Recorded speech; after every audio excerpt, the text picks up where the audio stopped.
Hello दोस्तों, स्वागत है आपका अपने चैनल रचना स्टडी पॉइंट पर। दोस्तों, आज की इस वीडियो में हम डिस्कस करेंगे मुगल काल से संबंधित 50 मोस्ट इम्पॉर्टेंट एमसीक्यूज़ को डिस्कस, जो कि आपकी आगामी परीक्षाओं के लिए हेल्पफुल और इम्पॉर्टेंट रहेंगी। तो दोस्तों, बने रहिए वीडियो के अंत तक। तो शुरू करते हैं। दोस्तों, ये सारे क्वेश्चन हमने आपके इम्पॉर्टेंट और सिलेक्टेड लिए हैं और ये क्वेश्चन आपके किसी न किसी एग्ज़ाम में पूछे गए हैं। तो दोस्तों, मुगल काल से संबंधित प्रश्नों को डिस्कस करने से पहले थोड़ा मुगल वंश की बात करेंगे कि इसे स्थापित कैसे होता है। आपका मुगल वंश भारत में कैसे आता है, इसकी स्थापना कौन करता है और इसे यह कब आपका भारत में स्थापित होता है। तो आपका क्या होता है कि 1526 का सन आपने याद रखना है। 1526 में एक युद्ध होता है आपका, पानीपत का प्रथम युद्ध। पानीपत के प्रथम युद्ध होता है आपका बाबर और इब्राहिम लोदी के मध्य, जिसमें कि आपका बाबर के द्वारा इब्राहिम लोदी को मार दिया जाता है और भारत में बाबर के द्वारा मुगल वंश को स्थापित किया जाता है। तो इस प्रकार आपका भारत में मुगल वंश की स्थापना होती है। तो दोस्तों, शुरू करते हैं आज की वीडियो। आपका आज का पहला प्रश्न है, मुगल काल के संस्थापक कौन थे। मुगल काल का संस्थापक था आपका Babur. Option number A. Babur का जन्म कब हुआ था। बाबर का जन्म हुआ था दोस्तों आपका 1483 में।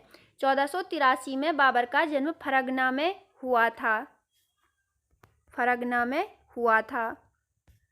नेक्स्ट क्वेश्चन है, बाबर के पिता का नाम क्या था। बाबर के पिता का नाम था दोस्तों उमर शेख मिर्जा।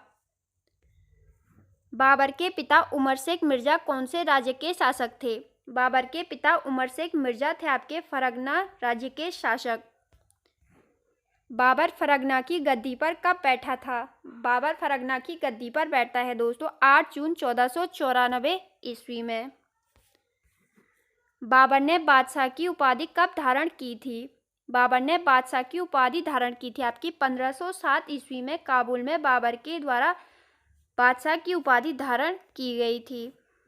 बाबर के कितने पुत्र थे। बाबर के कुल 4 पुत्र थे और वो कौन कौन से थे आपके। तो जो आपका बाबर का सबसे बड़ा पुत्र था वो था आपका हुमायूं। उसके बाद था आपका कामरान, तीसरा था आपका अस्करी और चौथा था आपका हिंदाल। इनमें से जो आपका सबसे इम्पोर्टेंट है वो है आपका हुमायूं। इसी से आपके एग्जाम में क्वेश्चन बनते हैं। बाबर ने भारत पर कितनी बार आक्रमण किया था। बाबर ने भारत पर कुल 5 बार आपके आक्रमण किए थे। 10वां प्रश्न है, बाबर के द्वारा लड़े गए प्रमुख युद्ध कौन कौन से हैं। दोस्तों, आप देख सकते हैं कि यह क्वेश्चन आपका कितनी बार पूछा गया है।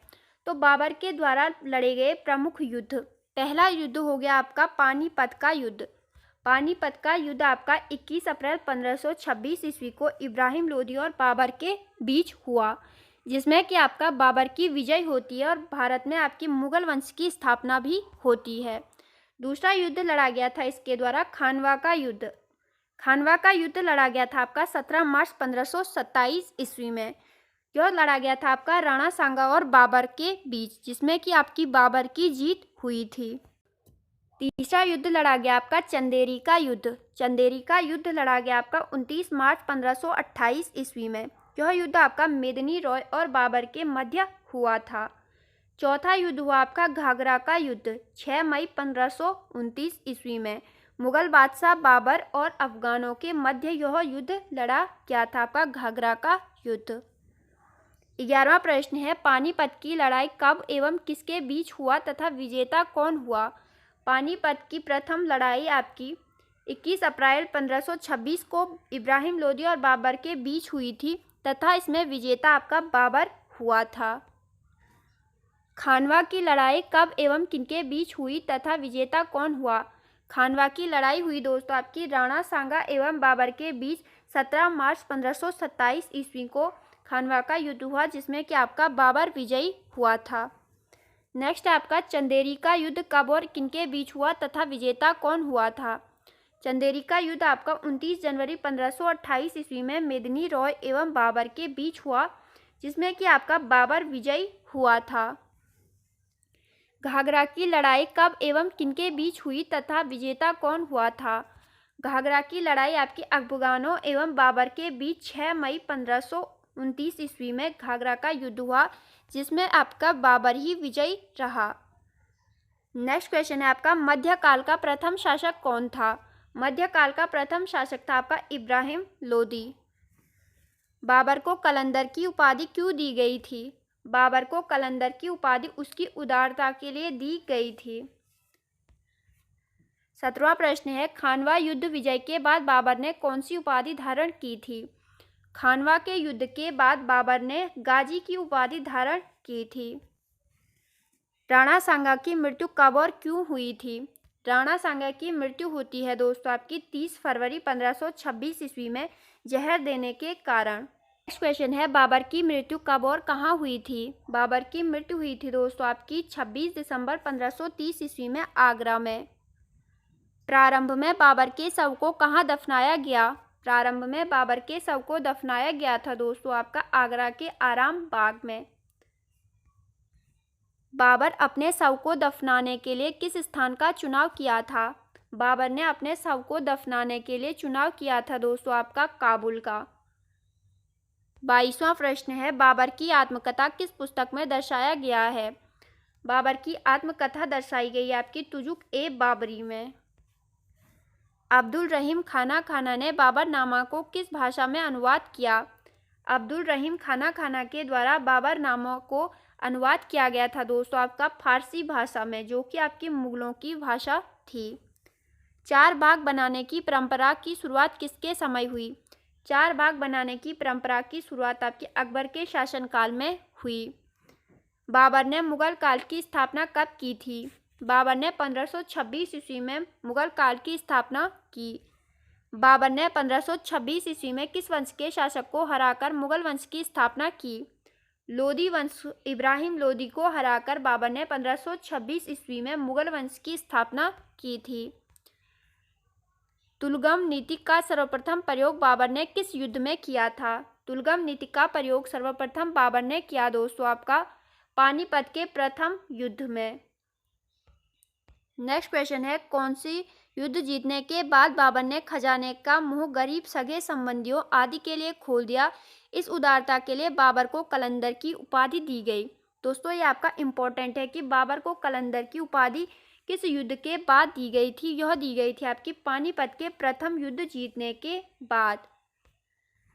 कौन से शासक ने भारत में ग्रांड ट्रंक रोड बनवाया था? शेरशाह सूरी के द्वारा भारत में ग्रांड ट्रंक रोड को बनाया गया था। 20वां प्रश्न है, पानीपत की दूसरी लड़ाई किसके बीच हुई थी? अकबर और हेमू के बीच पानीपत की दूसरी लड़ाई हुई थी। पानीपत की दूसरी लड़ाई कब हुई थी? 5 नवंबर 1556 में पानीपत की दूसरी लड़ाई हुई थी। नेक्स्ट है आपका, दीन-ए-इलाही नामक नया धर्म किसके द्वारा शुरू किया गया था? दीन-ए-इलाही नामक नया धर्म आपका अकबर के द्वारा चलाया गया था। जो आपका दीन-ए-इलाही धर्म था, इसको स्वीकार करने वाला पहला और आखिरी हिंदू था आपका बीरबल। प्रसिद्ध मुस्लिम शासिका चांद बीबी जिसने बरार को अकबर को दिया, चांद बीबी किस राज्य से संबंधित थी? चांद बीबी थी दोस्तों आपकी अहमदनगर से। ऑप्शन नंबर 20 का आंसर हो जाएगा। मनसबदारी प्रणाली मुगल शासन व्यवस्था में किसने लागू किया? मनसबदारी प्रणाली को मुगल शासन में लागू किया गया था आपका अकबर के द्वारा। महान संगीतज्ञ तानसेन किसके किस दरबार से संबंध रखते थे? महान संगीतज्ञ तानसेन रखते थे दोस्तों आपके अकबर के दरबार से संबंध। मुगल काल की मुख्य राजभाषा क्या थी? मुगल काल की मुख्य राजभाषा थी आपकी फारसी। Option number D. सती प्रथा की भर्त्सना करने वाला प्रथम मुगल सम्राट कौन था? ये था आपका अकबर। Option number D. किस युद्ध के बाद से भारत में मुगल राज्य की स्थापना हुई? पानीपत के प्रथम युद्ध के बाद भारत में मुगल राज्य की स्थापना हुई। अकबर की जीवन कथा किसने लिखी थी? अकबर की जीवन कथा यानी कि आपकी अकबरनामा अबुल फजल के द्वारा लिखी गई थी। किस मुगल शासक ने भारत की ऋतुओं, फलों, वनस्पतियों एवं प्राणी जगत का विवरण अपने डायरी में किया था?